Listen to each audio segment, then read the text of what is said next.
All right, the NFL draft is coming up here in about a week. It's a very exciting time on the Dynasty calendar because Dynasty rookie drafts are just around the corner. It is just one of the highlights of the offseason. But when you don't have any rookie picks, it can be a real bummer. You kind of feel left out of the action. So, rookie fever that hits a lot of Dynasty managers where they go out and they make irresponsible trades so that they can get in on the action. But the thing is, it is possible for you to get in on the fun without making irresponsible deals. And that's what I'm here to talk about today. I have 5 trades that I want to talk about, kind of possible deals that you could make to get yourself some picks, get in on the fun without sacrificing a ton of dynasty value. So we're going to go through these 5 deals. I'll be sourcing all my ADP stuff from Dynasty Data Lab. Just assume that this is super flex that we're talking about, because that obviously would change the rookie pick values a lot. I'm going to be talking in super flex terms. All right, we're going to start at the top, the most valuable assets. And the first trade that I want to propose is one involving AJ Brown. Look, I love the guy. I'm an Eagles fan. I think he's an incredible talent at wide receiver. I think that you can feel comfortable offering him up in your quest for draft capital. He is nearly 27, which doesn't mean that he's old or that he's going to be washed up or anything like that. But it does mean that he's not really going to be accruing any more value from where he currently sits in that 3rd round. And he's never really given us that like league breaking production. He's never had an 18 point per game season. He's never finished higher than wide receiver 6. He's had some 17 point per game seasons, and those are great. But I don't think that you need to hold on to him as a guy that's necessarily going to win you your league. You look at the Eagles offense, it's getting even more crowded, adding Saquon Barkley. There's still Devonta Smith there, Dallas Goedert. Brown's going to be the clear target leader. But he's not really in a situation that's conducive to like a wide receiver 1 overall finish. He doesn't have the passing volume behind him. He doesn't have that lack of competition around him. He's a very safe asset, but I think you can move him and kind of chase a little bit more upside. I'd be looking to trade AJ Brown away for the 104 or the 105 in this class. Right now, that looks like Drake May and Jaden Daniels. I know that it's like a riskier move. I would just rather have those quarterbacks that are going to get the top 5 draft capital. They have mobility. They have legitimate upside to be round 1 startup picks next year. Whereas with Brown, we know what he's going to do. He's going to give you very good wide receiver production, probably mid wide receiver 1 range.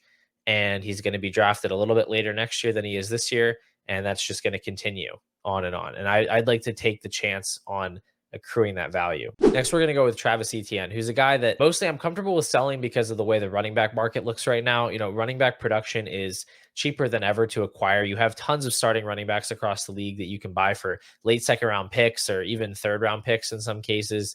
And I don't think Etienne's a guy who's going to provide enough value over replacement to justify what he's worth in terms of rookie picks. He is last year's expected points per game, according to the fantasy points data suite, was 15.5. It was right in line with Rachaad White and Isaiah Pacheco. It was useful production, but it wasn't really moving the needle for a lot of teams. I think part of Etienne's value right now is mostly like this perceived longevity that he has because he's talented, that he's going to be around in the league longer. And as just a general rule, if I'm buying a 25-year-old running back, I don't want perceived longevity to be something that's driving their cost up. I don't want to be thinking about running backs as these multi-year investments unless they're like the absolute cream of the crop, like a Bijan Robinson or a Breece Hall. I would rather allocate that value elsewhere into like rookie picks and figure out the running back position another way. So I would suggest trying to send Etienne for the 107. That's the closest pick in terms of startup ADP. You could certainly aim higher. And honestly, I wouldn't even fault you for taking the 108. Maybe try to get a little plus on top. But the 107 is a real sweet spot because that's where you can expect to get probably Rome Odunze or Brock Bowers. And either one of those players, I would much rather have in Dynasty right now than Travis Etienne. Bowers, arguably the best tight end prospect of all time. And Odunze is an incredible wide receiver prospect in his own right. He's going to go top 10, probably to a really, really good landing spot as well. Both of those assets seem a little more appealing to me than Etienne, but the startup ADP suggests that trade's doable. I would give it a try. Moving a little bit further down the startup ADP, we're going to go with Jordan Addison here, who on the surface had a pretty solid looking rookie season. If you just check the end of your stat line, but when you kind of dig into it, it was a little bit underwhelming. He benefited from a couple of things. Minnesota's passing volume was very high. They were 6th in the NFL in attempts. And also Justin Jefferson missed a chunk of games from weeks 6 to 12, which gave Addison the chance to be a little bit more of an alpha in the offense. But when you take his season in totality, he was 62nd in first read target percentage at just 19% on a given play. He was very unlikely to be the guy that the quarterback wanted to target. And that was much higher during the time Jefferson was out for obvious reasons. But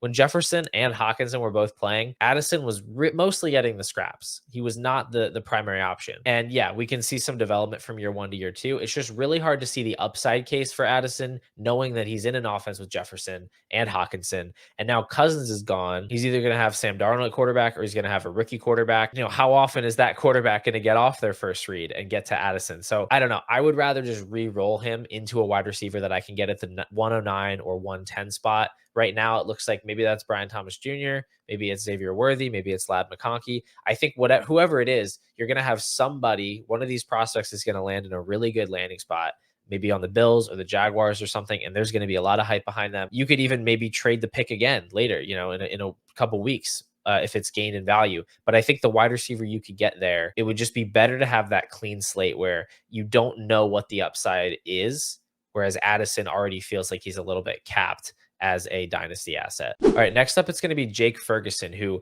last season was a very pleasant surprise as a guy who didn't cost a lot to acquire, had a very sizable role in the Cowboys offense, gave you a very productive season. He was the tight end 10 in points per game. But the thing about Jake Ferguson is that he's not really giving you much value over replacement. He finished within 2 points per game of guys like Hunter Henry and Logan Thomas, who you could buy for basically nothing. So at his new inflated price, I'm not really into Jake Ferguson. It's like he's priced as if he's a guy who's maybe still ascending and still growing into a larger role. And I just don't really see him that way. I think he is what he is as a player. He was in basically the best possible situation last year. His offense was number 1 in pass attempts. And outside of CeeDee Lamb, there was no target competition. You had a very, very old and decrepit Brandon Cooks.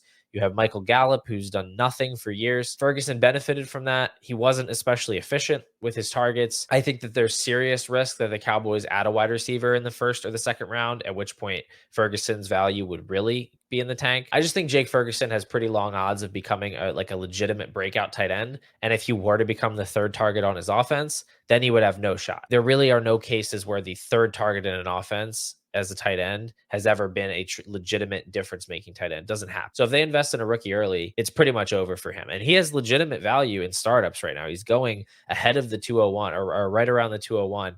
I would be looking for any of those picks in the early second round, 201, 202, even 204 or 205. I'd be happy with, because you're going to be getting a solid wide receiver with high draft capital there. Like at worst, you're getting a wide receiver that goes in the second round, like a Xavier Legette or an Adonai Mitchell or something. That is much more appealing to me than a tight end who's not really giving me much value over replacement. And for what it's worth, I would throw Cole Kmet and Dallas Goedert into that conversation as well. Very similar, like buried in the depth chart, not going to win you your league, not going to give you an edge over the field, especially with so many like legitimate tight ends in the landscape right now. All right, our fifth and final trade to satisfy your rookie fever involves Austin Ekeler. Basically, this year's Dalvin Cook, in my opinion. He was incredibly ineffective last year. A lot of his metrics took a serious nosedive. He hits free agency as a 29-year-old running back, and he signs on the very first day of free agency to a team that already has an established early down back, to a contract that is basically the same annual value as Zach Moss and Samaje Perine, Jamal Williams. That is not a good signal for him, that there wasn't any interest in kind of testing the market, seeing if he could get more money or get a more favorable spot. Seems like he kind of knows what he is at this point.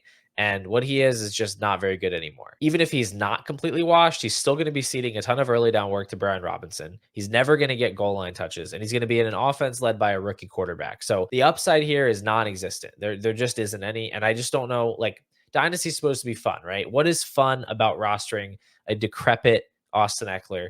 Just trade him legitimately for any second round pick. I don't care if it's the 212. You can aim higher, 206, 207. Shoot for the moon. Maybe you'll land among the stars. Okay. Take any second round pick for Ekeler. Actually draft a young player with some upside and potentially gain some value, as opposed to kind of going back to the well with Ekeler. I don't think that he's going to deliver for you this season. And that's it. 5 trades that you can make to satisfy your rookie fever without sacrificing dynasty value. These are trades that I think are actual wins for the side getting the picks, which is something that's hard to come by this time of year. So good luck out there. Hope you're able to make some deals. If you enjoyed this video, please consider subscribing. And if you do make a trade, leave it in the comments. Doesn't have to be one of these 5 players. If you make a trade involving a rookie pick, I'd love to know the details in the comments. Otherwise, I'll see you guys in the next video.